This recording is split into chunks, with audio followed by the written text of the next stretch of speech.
Halo semuanya, selamat datang di Sebelum Pukul 3, di mana kita akan membahas berbagai hal terkait dunia metafisika, misteri yang ada di dunia, fenomena-fenomena gaib, serta misteri supranatural yang ada di sekitar kita. Tanpa berlama-lama, mari kita mulai videonya.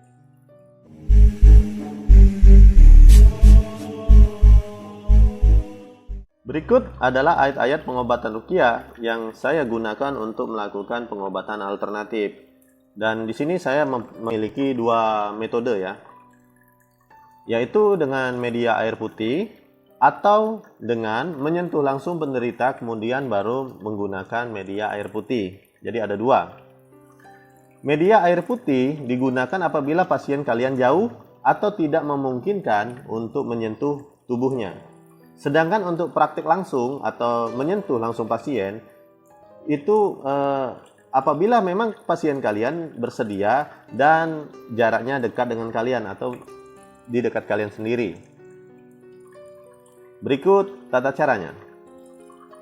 Pertama, berwudulah terlebih dahulu. Namun apabila kamu dalam keadaan junub, apalagi bagi perempuan ya, yang biasanya ada langganan tiap bulan, sebaiknya mintalah orang lain saja, jangan dipaksakan. Namun kamu masih boleh berwudu asalkan dibenarkan oleh mazhab yang kamu anut, ya, asal sesuai dengan mazhab yang kalian anut. Tapi kalau misalnya di mazhab kalian yang kalian anut itu perempuan yang sedang datang bulan tidak boleh melakukan wudu, jangan dilakukan. Nanti timbul keraguan-raguan, karena menurut Rasulullah keraguan-raguan itu adalah jalannya setan untuk menghasut kita. Oke? Kedua, berniat melalui doa. Kamu hendaklah berdoa terlebih dahulu sebelum kamu melakukan praktek. Tujuannya melakukan praktek itu apa? Tujuannya apa? Terus apa yang kamu minta dari Allah, kamu sebutkan di dalam doa kamu itu. Dengan bahasa kalian sendiri ya. Nggak perlu pakai bahasa Arab atau yang sesuai dengan tuntunan Al-Quran jika kamu tidak hafal. Percuma, nanti berbeda artinya gitu. Ketiga, nah ini praktek. Untuk kamu yang pasiennya bisa kamu sentuh, maka hendaklah kamu arahkan atau sentuhkan telapak tangan kamu ke tengkuk belakang leher nih, di sini. Ini di sini jadi, atau di sini. Kayak gitu. Hal ini beralasan karena semua energi tubuh manusia yang saling terhubung satu sama lain nih, itu ada di bagian tulang belakang manusia itu sendiri. Jangan lupa untuk menghindari kesalahpahaman, hendaknya kamu gunakan alas atau sarung tangan ya. Atau kalau jika pasien tidak mempermasalahkannya, maka ya silakan dimaklumi aja. Tapi kalau misalnya kamu takut bahwa begitu kamu menyentuh kulitnya, penyakit itu akan mengenai kamu, sebaiknya lebih baik kamu menggunakan alas atau sarung tangan ya. Lalu bagaimana jika pasien tidak bisa disentuh di bagian belakangnya? Maka hendaklah kamu arahkan jempol tangan kamu ya, sebaiknya jempol kanan ya, ke keningnya si pasien di sini. Lalu tekan lembut dan jempol tangan satunya hendaklah memegang jempol tangan pasien dalam genggamannya kayak gini. Atau kayak gini. Kamu genggam aja kayak gini. Yang penting tangan kamu menyentuh nih ya, kayak gitu.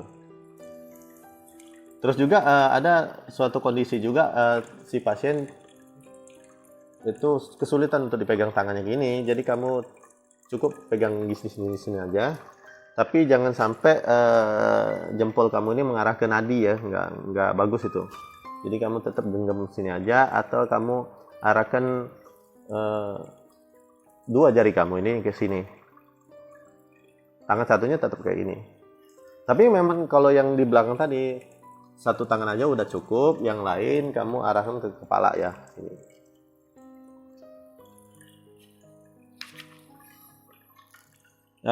Selanjutnya inilah doanya. Pertama, bacalah ta'awuz sebanyak jumlah huruf dari nama pasien kamu. Kayak saya nih, namanya Cecep. Jadi C-E-C-E-P berarti ada 5 huruf. Berarti ta'awuz itu sebanyak 5 kali.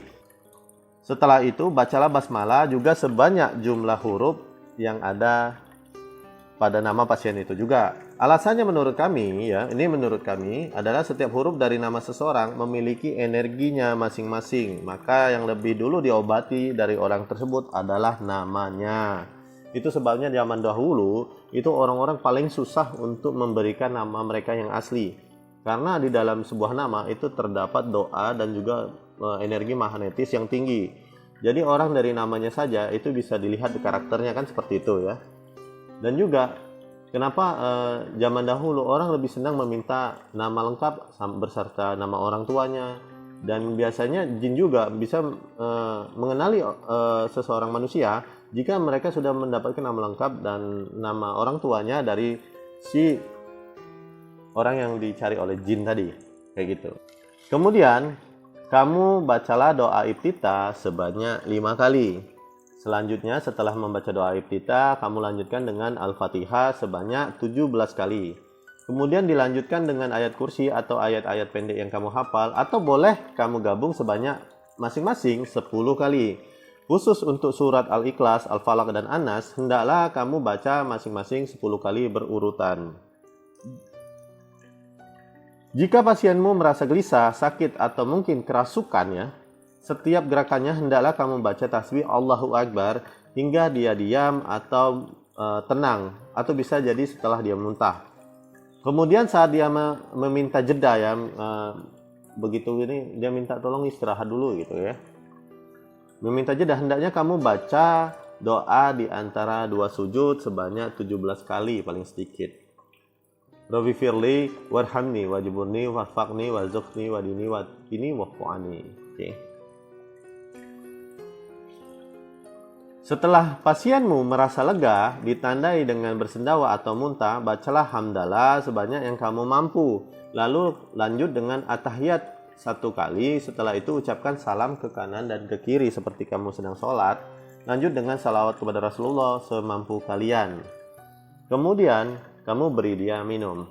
Nah, ini untuk minum sendiri, kamu cukup membacakan ayat-ayat di atas masing-masing 7 kali. Untuk doa iftitah lakukan cukup 1 kali saja. Biar gak bingung, gini nih caranya. Ambil air. Mana airnya? Bentar. Sebentar ya. Nih, ambil air. Pegang, lalu lafazkan niat. Baca doa iftitah 1 kali. Al-Fatihah 7 kali. Ayat kursi 7 kali. Ditambah ayat pendek 7 kali. Lanjut salawat Rasul sebanyak yang kamu mampu. Tiupkan ke bawah wadah air sini. Kayak gitu. Jangan di sini ya. Gak boleh. Lalu berikan kepada pasien yang sakit. Nanti pasti akan ada yang bertanya, kok seperti bacaan sholat ya? Karena memang sesungguhnya sholat itu merupakan obat jiwa dan raga kita yang diwariskan oleh Rasulullah kepada kita semua. Asalkan kamu tahu esensinya kenapa kita sholat, maka kamu tidak akan bingung lagi fungsi sholat itu sebenarnya buat apa. Nah, kenapa diterapkan di ruqyah versi saya? Ingat bahwa Rasulullah menganjurkan kita sholat. Dan pasti akan ada di mana kita lalai melakukannya. Dengan ayat yang diterapkan dalam ruqyah diharapkan mampu mengobati dan menyirami jiwa kita. Jiwa memang harus diberi makan ya, dan disiram layaknya tumbuhan.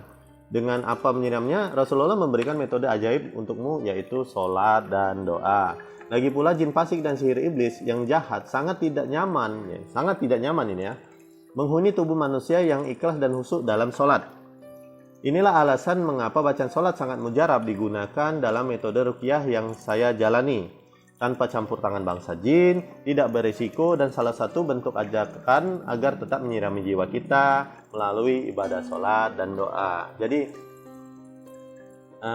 ruqyah yang saya lakukan itu sebenarnya menggantikan sholat kalian. Jadi jika kalian memang khusyuk dalam sholatnya, insya Allah jin itu akan tidak nyaman di dalam tubuh kalian. Bukan berarti kalian tidak akan bisa disentuh jin, tapi mereka tidak nyaman. Jin fasik tidak akan nyaman berada lama-lama di dalam tubuh yang setiap hari mendengarkan ayat-ayat suci Al-Quran, karena mereka membenci itu. Nah, ini juga berkaitan dengan ketika orang ada suatu masa ya, suatu waktu mereka lalai dalam melakukan sholatnya, pasti di saat itu jin akan masuk ke dalam tubuh orang itu. Dan juga ketika orang di dalam hatinya sedang berkecamuk atau mungkin ada kesombongan di dalam hatinya terhadap sholat yang ia lakukan itu juga akan berpengaruh seperti itu. Itu sebabnya sihir jin, sihir iblis, sihir jahat itu sangat rentan mengganggu orang-orang yang sebetulnya orang-orang yang sholat tapi tidak sholat. Artinya mereka sholat tapi tidak betul-betul tahu makna sholat itu seperti apa. Padahal kita sebenarnya seharusnya sudah tahu bahwa sholat itu merupakan metode untuk menyembuhkan diri kita, bukan hanya beribadah kepada Allah Subhanahu wa taala, tapi memang untuk diri kita sendiri, menyirami jiwa kita agar selalu dalam lindungan Allah dan juga kita selalu tentram hidupnya kayak gitu. Setiap permasalahan bisa diatasi dengan hati yang lapang, terus juga dengan ikhlas dan selalu berusaha ya, nggak cuma sekedar jangan sampai kita mengartikan ikhlas itu seperti orang yang yang mager. Wah, ini nanti saya mau beli rumah. Wah, saya ikhlas aja lah, mau dikasih atau enggak ya terserah. Sudah duduk di rumah diem aja. Ya memang sampai kapanpun nggak bakalan dapat. Ini bukan dunia ajaib, ini dunia realistis, bukan dunia gaib, oke? Segala sesuatu yang ada di sini melalui proses sebab akibat, proses-proses yang memiliki mekanismenya sendiri secara realistis. Kalau kalian memang menunggu sesuatu keajaiban datang, kalian akan ada di alam kegaiban kalian sendiri, artinya menghayal kayak gitu. Tapi kalau memang kalian memang pengen ada di alam gaib, wah itu saya nggak nyaraninya. Bisa jadi nanti orang sudah mati atau mungkin kalian diculik sama bangsa jin. Jangan sampai, oke? Oke, semoga bisa kalian mengerti. Silakan kalian share atau kalian simpan video ini, terus juga kalian beri like. Coba kalian komen, berikan saya masukan atau motivasi yang bisa memberikan kemajuan channel ke depannya ya. Jadi saya butuh banget komen. Terus juga kalau memang kalian tidak menyukai bahasan, silahkan kalian kasih dislike ya. Jangan lupa kalian subscribe untuk kalian yang baru gabung. Oke, aktifkan tombol notifikasi itu seperti lonceng, itu diaktifin aja kalau misalkan nanti ada video-video terbaru dari kita. Oke, sekian dulu, dan inilah sebelum pukul 3.